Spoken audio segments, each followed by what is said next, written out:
person that will make the ultimate decision on whether to shut off the power to some of the United States.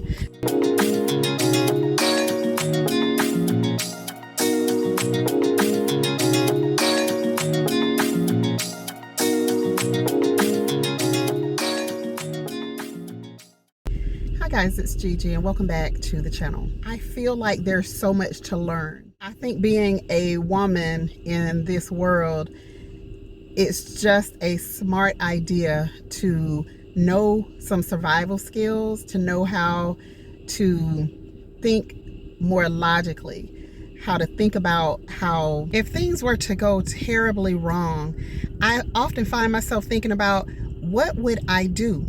How would I survive? How would I protect my children? How would I protect my husband if he got injured?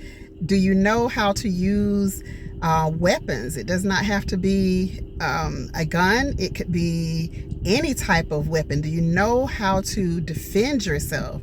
Are you in good enough shape to where you can run away from an attack? Like, I think about all of these things. And so it has led me to the point where I watch a lot of these movies. And one in particular that I really like is The Walking Dead. And my husband is just like, he just walks through just shaking his head because he is like, what in the world is this woman watching? And why does she just want to watch these zombies all over the place, making all these crazy noises, biting people, doing all of this stuff? And my answer is always, it's not about the zombies. The zombies are just a part of what's happening, a part of the movie. But for me, I'm looking at how are people moving? I'm looking at how are people getting into tribes and groups and getting together to help each other survive. That's the type of thing that I'm interested in. I just recently saw an interview from someone who was in Canada, and I do not remember his name, but he was someone important, and he is the person that will make the ultimate decision on whether to shut off the power to some of the United States. So some of the upper states closer to Canada, the power can really get shut down just depending on what our leadership in this country does. So I often think about those things, and being that we lived for over 2 years, we lived off grid. For those who are new to the channel, my husband and I lived in an RV for over 2 years. When we first purchased our homestead and just refused to continue to pay the inflated prices at the RV park, we decided that we were just going to go ahead and move out onto our land. So we got some space cleared out on our land so that we could do just that. We moved out onto our land, and when we first moved out there, we didn't have any water, we didn't have any electricity, we had nothing. We just had our RV and ourselves.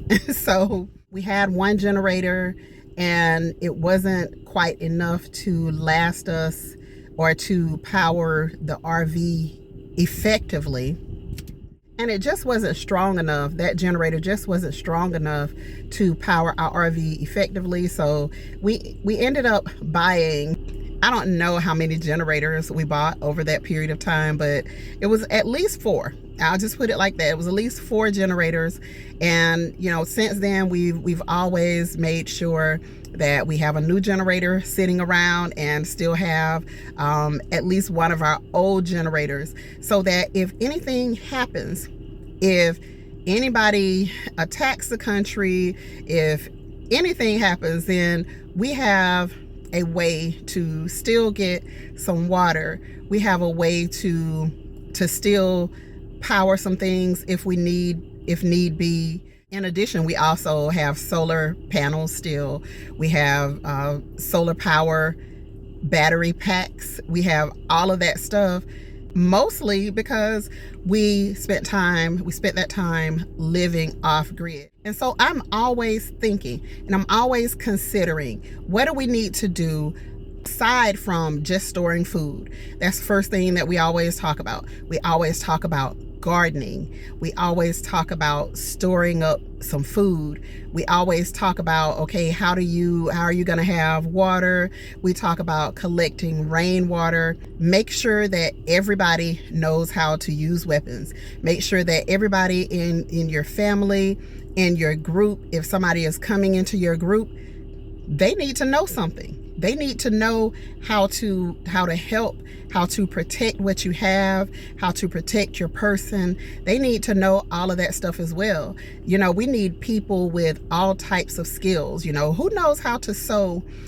And if you can sew some clothes, then you can probably sew up a cut from a knife. I find myself thinking about those things every time I go to do something in prepper mode. You know, when I'm thinking about, okay, what type of food are we going to be storing? How are we going to store it? Does it need electricity?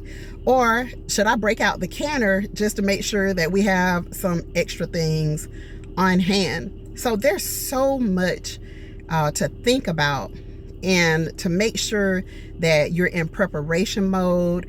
If this power grid gets hit like is anticipated, if there's an interruption to cellular communication, and cellular communication is all that you have, how are you going to get in contact with your family? So I say all this to say, we should be really making plans. We should be really thinking about, how do we get to people? If you have somebody who is in your group, everybody needs to know where to meet if anything goes wrong. If you can't cellularly communicate, having a plan is absolutely better than being stuck, being worried, wondering how the children are going to get to you, knowing different routes of how to get to whatever your meeting space is.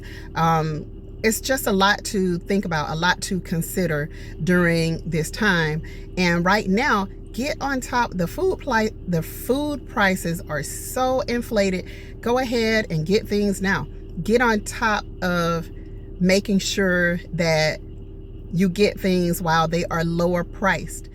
I don't think any of us just get things all at once. For me, I buy things little by little, and that absolutely helps in order to build your inventory, build your supplies. But if you have to be storing food for just more than you and a spouse or you and a child, you have more food so that if people need to come to you, then you have something. But also encourage them to start to prep as well, so that they can possibly bring some stuff with them. Just something to consider. And you watching these movies, watch for more than just your pleasure. Watch for more than just your entertainment, and actually learn some skills, learn some life skills, learn some lessons.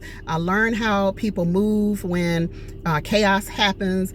A lot of people are not going to be your friend anymore. Learn all of that stuff from these movies. Leave the World Behind. That was a great one. Times that I know of, I've watched a movie, and every single time I got something different out of the movie. The last thing that I got was the most important, and that was the little girl in the movie.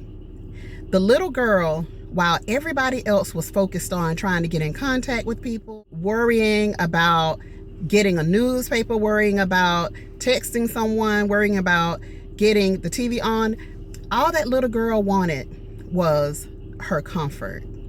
She wanted some food to eat. She wanted something to drink. And she just watched some DVDs of the show Friends.